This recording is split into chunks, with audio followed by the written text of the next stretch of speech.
Hi guys, today we're going to be talking about uncovering patterns in brown bear phenotypic plasticity and displaying visuals that were created in our studio. My name is Arya Kaiser and I'm really excited to be sharing this with you today.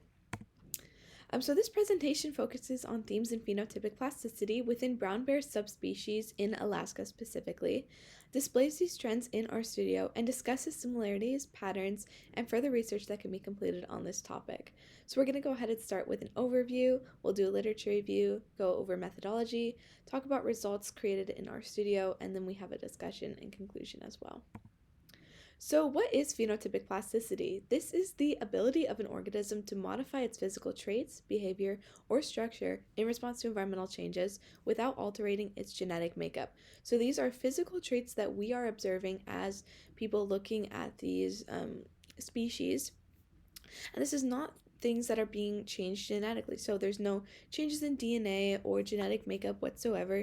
It's just traits or appearance that's changing over time, and it's things like habits or just general appearance and things like that.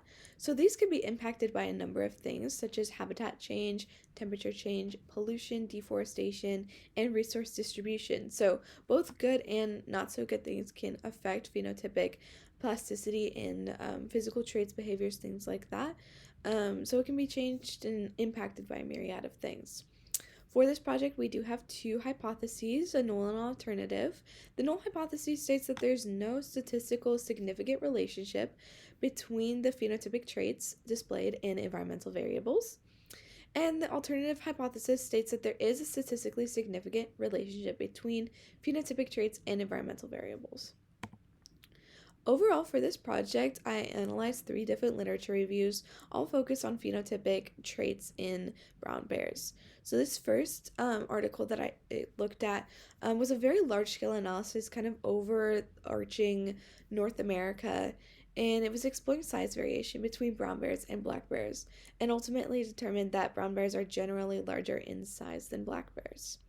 The second article that I looked at was exploring diet and activity rhythms, specifically in the greater Yellowstone area. And this kind of found that brown bears are developing more nocturnal traits due to human traffic patterns. So, because there's so many humans in Yellowstone, it's a very popular national park. These brown bears are learning how to sleep during the day and come out at night to do their hunting, like reproductive or other just general activities, because they're just trying to avoid being around the noise pollution, the light pollution, just the human traffic, things like that. And then the third article I analyzed was about dietary choices, and basically kind of just observed that brown bears are very opportunistic feeders, so they can be carnivorous or omnivorous, or herbivorous, just depending on what's available to them, and they're going to eat whatever they can get easiest.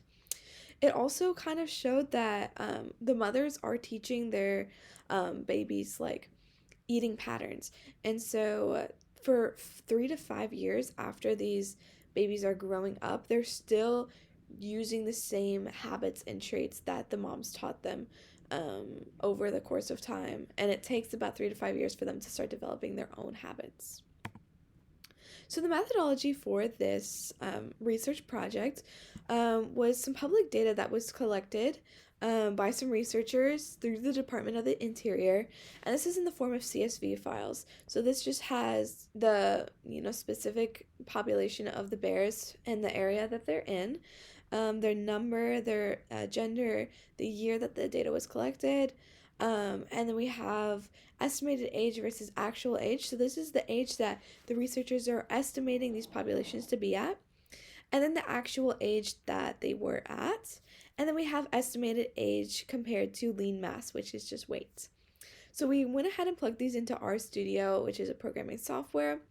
So we were able to organize the data, create point plots, and then define a linear regression model for these as well. So looking at the results, this is our comparison of estimated age to actual age.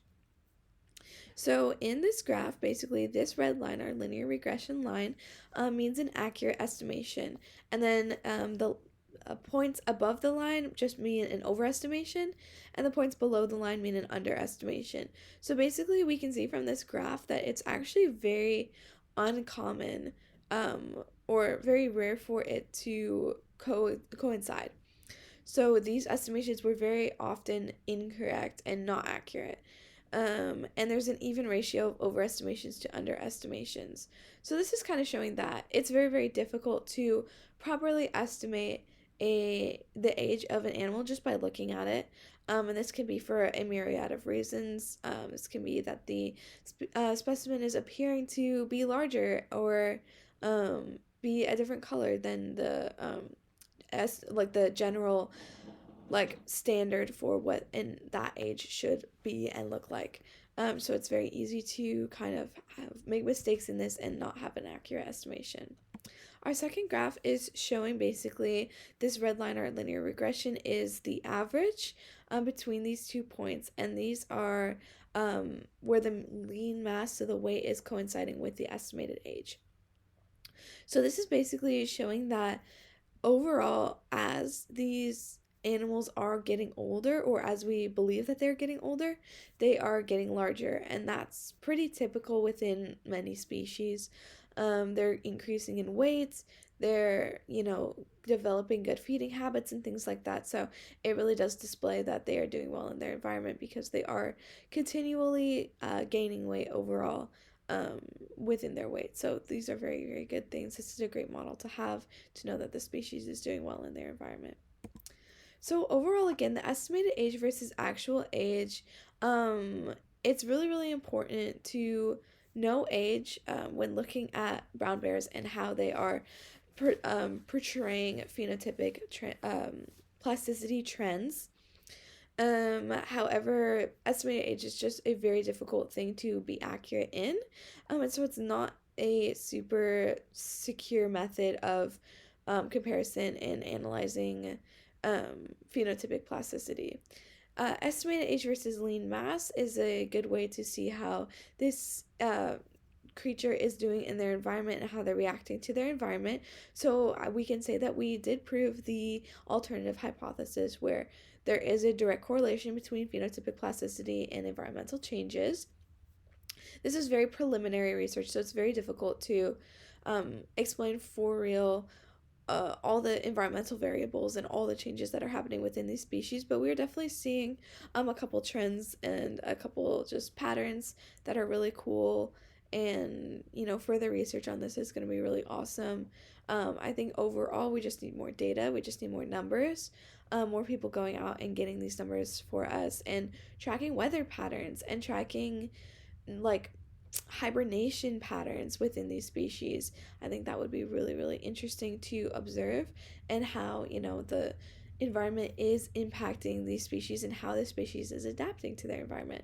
So overall, I think it's a really, really interesting topic, and I was so glad to be able to do some preliminary research on it. So yeah, these are my references, and I thank you all so much for tagging along and listening to my presentation. So thank you.